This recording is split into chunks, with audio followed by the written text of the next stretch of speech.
बिस्मिल्लाहिर्रहमानिर्रहीम। अस्सलाम वालेकुम सामीन, रेडियो पाकिस्तान इस्लामाबाद के अदबी प्रोग्राम अफ़कार के साथ आपकी खिदमत में हाज़िर हैं। सामीन मोहतरम, जैसे कि आपको इल्म है कि अफ़कार में हम हर हफ़्ते आपकी मुलाकात मुआसिर अदबी मंज़रनामे की ऐसी शख्सियात से करवाते हैं जो इस मंज़रनामे की तश्कील में अहम किरदार अदा कर रही हैं। आज हमारे साथ जो मेहमान शख्सियत हैं वो ऐसी ही एक हस्ती हैं। उर्दू फ़िक्शन का, तहक़ीक़ का, तनकीद का, ड्रामे का, नावल का, शॉर्ट स्टोरी का, अफसाने का ज़िक्र आए तो मोहम्मद हफ़ीज़ ख़ान का ज़िक्र साथ लाज़िम व मलज़ूम है।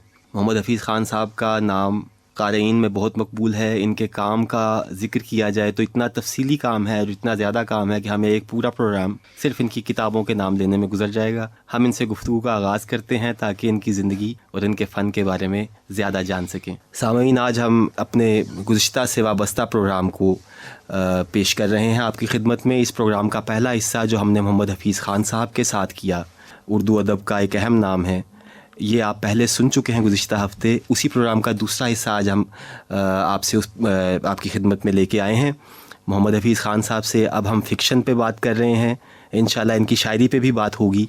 तो आज हम इनकी फ़िक्शन पे बारे दिगर इनसे बात करते हैं। अस्सलाम वालेकुम हफ़ीज़ ख़ान साहब। वालेकुम अस्सलाम। तो गुफ्तगू का आगाज़ वहीं से करते हैं जहाँ पिछले हफ्ते हमारा सिलसिला मौकूफ़ हुआ। ये बताइए, औरत आपकी कहानियों में डोमिनेट कर रही है। जब मैं एक्साइज एंड टैक्सेशन ऑफिसर बना ETO और हमारी ट्रेनिंग हो रही, पहले लेक्चर में जो पहला लफ्ज था हमारे रिसोर्स पर्सन का वो ये था कि ये नामुमकिन है कि आप किसी से टैक्स भी लें और वो आपसे मोहब्बत भी तो इसी तरह जब आप बीवी से हिसाब मांगते हैं तो वो बीवी आपसे कभी मोहब्बत नहीं। बिल्कुल ठीक है, बिल्कुल सही है। नावल बहुत बाद में लिखा, लेकिन नावल आपने लिखा आधे अधूरे लोग और उसके बाद अनवासी, फिर करकनाथ और मंतारा, और अभी आप बता रहे हैं पांचवा जन्नाख माशाल्लाह जा चुका। मैं अब आपसे ये पूछना चाहता हूँ, आपके अफसानों में मंशा और मियाँ मंशा के जिक्र के बगैर, आपका जिक्र जब भी आएगा मंशा और मियाँ मंशा का जिक्र आएगा, जब भी उर्दू अफसाने का जिक्र आएगा मंशा और मियाँ मंशा का जिक्र ज़रूर आएगा। एक शाहकार तख्लीक कर लेता है एक मुसन्निफ, बाद में देखा गया कि वो बड़ा अरसा उसी शाहकार के असर में रहता है। आप मंशा और मियाँ मंशा जैसा एक अफसाना आपने लिखा जिसे दुनिया की बेहतरीन कहानियों में शामिल किया गया, सब रंग में 5 कहानियाँ दुनिया से मुंतखब हुई, एक अफसाना था उसमें मंशा और मियाँ मंशा भी। आपने बड़ी जल्दी इससे अपनी जान छुड़ाई। इतना जल्दी मैंने जान नहीं छुड़ाई, चूँकि मेरे अंदर जो एक, जिसे आपने कहा ना, सिमाबियत या डाइवर्जेंसी या जो भी कहें, कि एक उबाल है कि बहुत कुछ है लिखने को। आप देखिए ना कि मैंने शुरू किया कहानी नज़मों से, फिर कहानी की तरफ आया, कहानी के बाद मैं ड्रामे में चला गया, ड्रामे में था तो फिर कहानियाँ साथ साथ लिखता रहा। फिर मुझे दोस्तों ने लगा दिया तारीख लिखने पर, तो मैंने मुल्तान की तारीख लिखी, तहकीक भी लिखी, तनकीद भी लिखी। वो लिखी, उसके बाद तहकीक पे तनकीद पे मैंने, उसमें किताबें हैं, खुरम बावलपुरी पर हैं, नौबादी खितों का, पठान खान साहब पे किताबें हैं, हवाले का दर्जा। फिर मैंने 11 साल कालम लिखा नवाए वक्त के लिए, और उसके बाद 7 साल मैंने लिखा जंग, खबरें और नई बात के लिए कालम लिखे। उनके 2 मेरे इंतखाब भी हैं जी, मैंने कालमों के, एक मेरे पास है। अच्छा, इसके बाद मेरे बच्चों का ड्रामा मैंने बहुत लिखा। जब मैं उधर था, रेडियो में था, बच्चों के ड्रामा पर मबनी मेरी 2 किताबें हैं। तो मेरे टीवी ड्रामा सीरियल एक जो थी, जो एक रात 10 वो अभी पिछले साल किताबी सूरत में शाया हुई है, तो वो तो एक अलहदा। 91 में जब मेरी पोस्टिंग बतौर सिविल जज मियाँ वाली में थी, तो मुझे मुन्नू भाई मरहूम ने बड़ा जोर लगाया। उनकी 60वीं सालगिरह थी, ये 91 की बात कर रहा हूँ मैं। उन्होंने कहा कि यार अब तुम लिखो, नावल लिखो, अब नावल लिखो। मैंने वहाँ नावल लिखना शुरू किया, तो 50-60 सफ़े लिखे थे कि मेरा ट्रांसफर मियाँ वाली से वापस मुल्तान। याद अधूरे लोग की बात हो रही है? ना। अच्छा, एक और नावल था जो कभी नहीं छपा, ना लिखा गया, वो वापस आ गया मैं। और उन दिनों मैं छोटा था, अभी आप कह लेना कि मैं लेट 30s में था। सही। अब मैं समझता हूँ जब 2017 में मैंने पहला नावल लिखा, जब मैं 61 का हो रहा था, अधूरे लोग, तो मैं इस नतीजे पे पहुंचा कि नावल तकाजा ही मैच्योरिटी का करता है। बेशक कोई है, नावल आप उस उम्र में लिख ही नहीं सकते जिस उम्र में आपके अंदर एक बेतहाशा मुशाहिदा, जी, सती मुशाहदे की बात नहीं कर रहा, ऐसा मुशाहदा कि जिसमें आप गर्दन तक धंसे हुए हों सही। और सिर्फ आपकी आंखें बाहर हों और आपको समझ ना आ रही हो कि आपने ये क्या करना है, ये क्या करना है, ये क्या करना है। तो उससे पहले मगजमारी तो जब मैंने काफ़ी पर किताब लिखी थी, काफ़ी के हजार साल जो तो सिंधवादी की शौरी तारीख के नाम से तारीख में जाने के लिए, और मैं बेचैन था। तो फिर मैंने जब अधूरे लोग ये लिखा, सिराइकी में लिखा वदन, नहीं ये दोनों जबानों में साथ लिखा। वो मैं इस बारे में आपसे पूछना चाह रहा था कि क्या ये सिराइकी में लिख के फिर उर्दू तर्जुमा किया? ना साथ मैं अच्छा। 2 वर्षन मेरी 2 फाइलें बनी हुई थी मेरे लैपटॉप में। ये तो आप जानते हैं कि मैं कलम से नहीं लिखता, हाथ से नहीं लिखता, मैं उसमें लैपटॉप में लिखता हूँ। तो मैंने 2 फाइलें बना ली थी, जितना आज लिखा उसको रात को या जो टाइम मिला था उसको मैं साथ करते रहा, मैं एक चैप्टर में, तो मैं मजा लेता रहा मैं। अच्छा। पहला उसका मैं लिखता था, सराइकी में लिखता था चैप्टर, फिर उसको मैं उसी दिन उसका उर्दू वर्जन कर देता था मैं। तो मुझे मजा आ रहा था। और जब मैंने 1 यूनिट की बात की उसमें, और रियासत बहावलपुर की बात की जो साबका रियासत थी, और फिर लोगों का जो शनाख्त का बहरान है, आइडेंटिटी क्राइसिस, उस पर मैंने बात की कि ये क्यों मुतालबे, ये सूबे का मुतालबा वगैरह ये क्यों हो रहे हैं। तो उसका पस मंजर था, वो नावल है 1947 से लेकर 1971 के दौर का, जब फरीद गेट बहावलपुर पर जुलूस पर गोली चली थी, वहां वो खत्म होता है। तो उसके बाद फिर मैंने उसको खत्म किया तो अनवासी शुरू कर दिया। अनवासी का बैकग्राउंड आपको मालूम है कि ये लोधरा और बहावलपुर के दरमियान दरिया सतलुज पर जो इम्प्रेस ब्रिज बना हुआ है, और जॉन ब्रंटन इंजीनियर था। और मैंने आपको बताया था जब बीएससी कर रहा था मेडिकल में, जूलॉजी, बॉटनी, केमिस्ट्री के साथ, तो मुझे अपना वो मजमून बदलना पड़ा। ज्योग्राफी आपने रखी? ज्योग्राफी रखी। तो उसके प्रैक्टिकल के लिए मैं जाता था वहाँ पर सादिक कॉल अपना इम्प्रेस ब्रिज पे सतलुज रिवर पर, तो मुझे हार्ट करता था। फिर जब भी मैं मुल्तान से बहावलपुर जाता तो वहाँ आदम वान का कब्रिस्तान मुझे हार्ट करता। तो मुझे कोई कहता कि यार ये यहाँ कुछ ऐसा कहानी मौजूद है दरमियान, यहाँ कुछ ऐसा है जो तुम्हारे जिम्मे है, ये यहाँ कुछ ऐसा है कि जिसे तुमने वो खंगालना है, निकालना है, वो कुछ करना है। और यकीन जाने जब मैंने अनवासी खत्म करके इन पेज में आपको भेजी थी, तो मुझे याद है कि उस रात में सुकून से सोया था, जैसे मेरे अंदर से कोई बहुत सारा उबाल नहीं, मैंने कोई कर्ज उतारा हो। जी, ऐसे ही। वो पता नहीं कर्ज किस चीज का था। तो बहुत सारे वाकयात ऐसे आते रहते हैं कि जो आप देखते हैं कि शायद आप उन वाकयात का, बड़े वाकयात का हिस्सा रहे हैं। जी, ऐसे ही। कुछ मकामात हैं जिनका आप हिस्सा रहे हो। सही। तो फिर इसी तरह फिर करकनाथ आया, और फिर जब मेरा मंतारा फिर अगले साल आया, अब जनाख जो अभी ज़ेरे तबात है। तो मुझसे जो मेरे कंटेम्प्रेरी हैं या मेरे दोस्त हैं या नक्काद हैं, वो हैरान के हर साल नावल कैसे आ जाता है, तो आपके पास ये कहाँ से आता है, कहीं आपने पहले लिख के रखे हुए हैं क्या? क्यों? मैं कहता हूँ यार मेरे अंदर इतनी कहानी है। जो शख्स 36 साल तक कचहरी में बैठा हो, और जिस शख्स ने बतौर डिस्ट्रिक्ट एंड सेशन जज के एक ज़िले की हवालात खंगाले हों, जिसने बतौर सेक्रेटरी ला के उसने पूरे पंजाब की जेलों की इंस्पेक्शंस की रिपोर्टें बनाई हों, कैदियों की बैरकें देखी हों, मौत के कैदियों की कोठरियों में जाकर उनके अहवाल पूछे हों, और सारे ये सिस्टम देखे हों।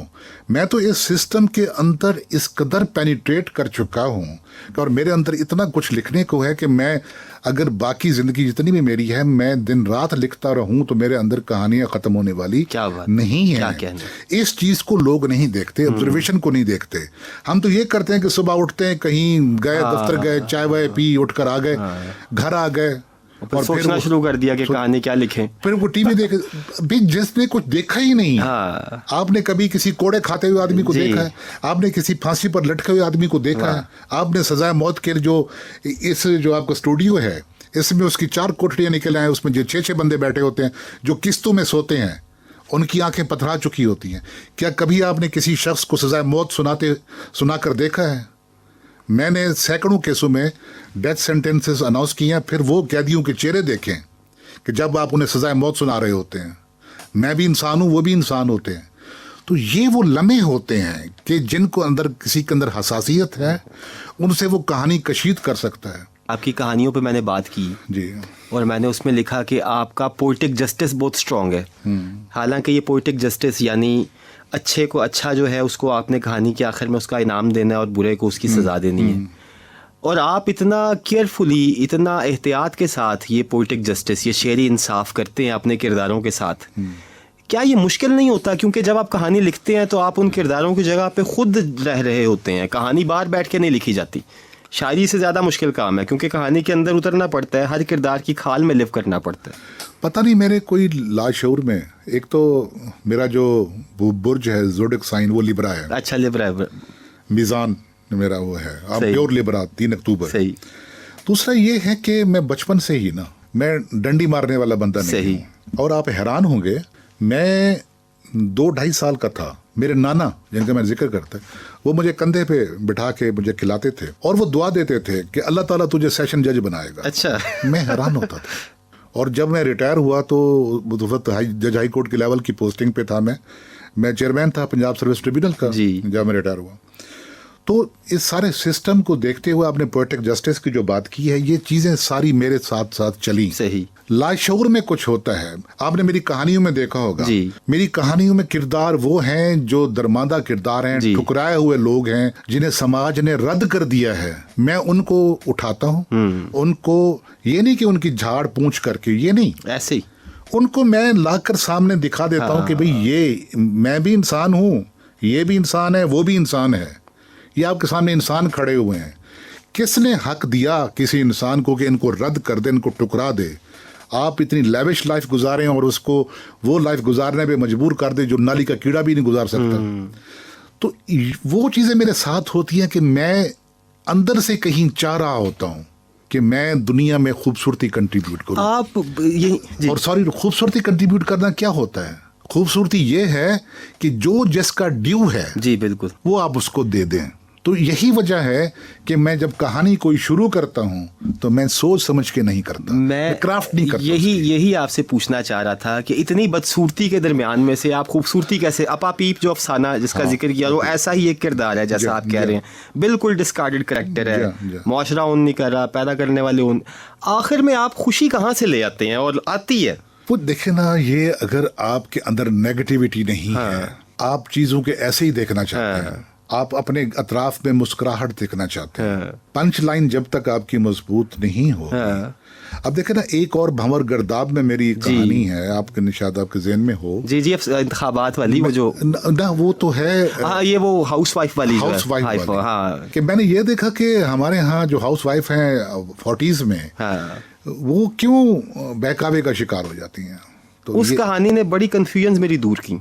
वो उस कहानी के अंदर इतना सोशल साइकोलॉजी इन्वॉल्व है, और उस औरत के जिसकी तरफ हम में से कोई नहीं देखता, यानी घर में जो हमारी औरत है जिसको हमने बिल्कुल नजरअंदाज किया हुआ है, उसकी पहली मर्तबा मैंने देखा कि किसी ने उसकी साइकोलॉजी को उसके पैराडाइम में एड्रेस किया आपकी उस कहानी में। मुनीर साहब, मैंने इस तरीके से देखा था, मैंने जब बैठकर अदालत में सैकड़ों केसेस, फैमिली केसेस, हज़ारों खुद भी डिसाइड किए, फिर उनका जब मैं अपीलेट कोर्ट बना तो फिर भी वो डिसाइड किए। मैंने ये देखा कि ज़िंदगी के जो मैरिटल लाइफ है ना, उसके 2 हाफ होते हैं। पहले हाफ में अगर आप देखें तो औरत इग्नोर करती है हस्बैंड को, सही, उसका पौधा कहीं और से उखाड़ कर लाया जाता है, वो जिस घर में आती है उस घर में पावर सेंटर ढूंढती है, जगह बनाने की कोशिश करती है, अपने रूट्स पर हस्बैंड को इग्नोर कर देती है।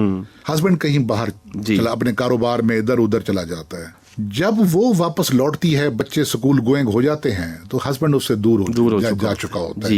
ये हमारी फैमिली लाइफ की ट्रेजेडी है जी। और फिर एक और बात भी है कि जिंदगी के पहले हाफ में मर्द कहीं मजबूत दिखाई देता है और दूसरे हाफ में औरत, बिल्कुल, फिर वो मर्द से गिन गिन कर, चुन चुन कर बदले लेती है। ये सारा का सारा अमल नेगेटिविटी का है। मजा इसमें है कि इन तमाम नेगेटिविटीज में से आप पॉजिटिविटी ढूंढ के लाएं, निकालें, क्या बात है उसको, तो फिर वही बात बनती है। अगर मैं बदसूरत को बदसूरत ही रहने दूं, वाह वाह वाह, मैं नेगेटिव को नेगेटिव ही रहने दूं, वाह वाह, तो फिर मेरी कहानी में पंच कहाँ से? मैं आज क्या कहने, मैं अभी आते हुए प्रोग्राम के लिए, रिकॉर्डिंग के लिए, मैं सोच रहा था, आपके सारे कहानियाँ और नॉवेल्स मेरे सामने थे, तो मैं ये सोच रहा था कि मुझे लगता है कि ज़िंदगी को जैसे आपने देखा, आप उसे उससे बेहतर बनाना चाहते हैं, और ये अमल आप अपनी फिक्शन के ज़रिए करते हैं। जैसे ज़िंदगी इर्द गिर्द मौजूद है, उसको उससे बेहतर बना के दिखाने का अमल है। फिक्शन ज़िंदगी को बामाना बनाने का अमल ही है। जब मैं देखता हूँ कि हमारे अतराफ हर शख्स दुनिया को बदसूरत बनाने पे तुला हुआ है ना, तो मुझ में अंदर ये जज्बा और भी उभरता है, मैं और भी उसमें उबाल में आता हूँ। मैं कभी मायूस नहीं होता, डिजेक्टेड नहीं होता। सही, जितनी रिजेक्शन मेरी कहीं होती रही है ना, उसने मुझे और हौसला दिया है काम करने का। वो कहते हैं कि हर एतराज़ का जवाब एक और किताब। वाह हर एतराज का जवाब एक और तख्लीक, वाह, वाह, एक और आपके क्या सामने। कहने, वाह वाह वाह। जब वो आती रहती है वो आपके कहीं आपके वजूद को मनवाती है। और अभी मैं देख रहा था कि जब सुबह आते हुए कि मेरी लाइब्रेरी में मेरे काम पर 18 एमफिल हो चुके, वो बहुत जो आ अच्छे, चुके हैं माशाल्लाह। मेरे पास, अभी जो बाकी क्यू में हैं, तो उनको मैं देखता हूँ कि उनने ये उस काम की बरकत है जो मुझसे अल्लाह ने कराया, वरना मेरी क्या मजाल कि मैं इतना कर क्या पाता। कहने, बहुत मेरा इतना हौसला कहाँ से आता कि मैं 400, 450, 500 सफ़े का नावल 8, 9, 10 एक साल में मैं करके दे दूं, और कोशिश भी करूं कि मैं अपने आप को रिपीट ना करूं। ये रिपीट नहीं होते आप, ये क्योंकि आपका सबसे बड़ा मसला होता है। आदत दूर लोग नावल आपका आया एक बिल्कुल मुख्तलिफ टेक्निक का, क्राफ्ट का और मसाइल का नावल है। फयाज जो उसका किरदार है हीरो, वो एक बड़ा ही पेचीदा किस्म का कम गो और अंदर अंदर रहने वाला किरदार है। अगला नावल आता है अनवासी, और उसका जो मरकजी किरदार है संगरी, वो बिल्कुल ही मुख्तलिफ तरह का किरदार है, और उसका जो क्राफ्ट है अनवासी का तफसील से लिख भी चुका मैं उस पर, और उसका एक अलग साख्त है। आप मुझे ये बताइए कि कहानी जब आपके जहन में उतरती है तो क्या वो अपनी क्राफ्ट के साथ उतरती है, या आप उस पर थोड़ा सा कंटेम्पलेट करते हैं, कुछ तवज्जो करते हैं कि किस तरह से चलानी है, या खुद ब खुद चलती है? यही तो एक अहम बात है, मिस्ट्री है ये। मेरे काम में। सही। होता ये है, बहुत से लोग मुझसे पूछते हैं, बैठते हैं, ये आप कैसे, आप सिनाप्सिस बनाते हैं, कहानी बनाते हैं, हमने ये बनाया ये बनाया ये बनाया। मैं कहता हूँ भाई कहानी मुझ पर कभी पूरी उतरती ही नहीं। सही। अब अनवासी में संगरी का किरदार तो जो था वो तो मैं कल दूसरे तीसरे चैप्टर में खत्म हो जाता हाँ, जॉन ब्रेंटन का कैरेक्टर, जॉन ब्रेंटन का था। और जब मैं लिखने बैठा तो उसमें सैदा सबसे तवाना किरदार था, सैदा ने आगे चलना था। हाँ हुआ क्या कि ये संगरी कहीं से आई, हाँ उसने कहा कि मुझे लिखो, हाँ, और इतनी ताकत से उसने अपने आप को मनवाया। और एक और बहस में इसमें एक और बात ऐड कर दूं, नावल एक ऐसी चीज है, एक ऐसी दुनिया है कि ये 50-60 सफ़े तक तो आपको अपने अंदर घुसने नहीं देती। सही। ये आपको धकेलती है कि यार जाओ अपना काम करो, कोई और काम कर लो, कहानी लिख लो, कुछ और कर आपको लो। बड़ी एफर्ट करनी पड़ती है इसको। ना उसको वो आपको धकेलती है। हाँ। आप सफ़े बदलते हैं, सफ़े पलटते हैं, पैराग्राफ लिखते हैं, डिलीट करते हैं।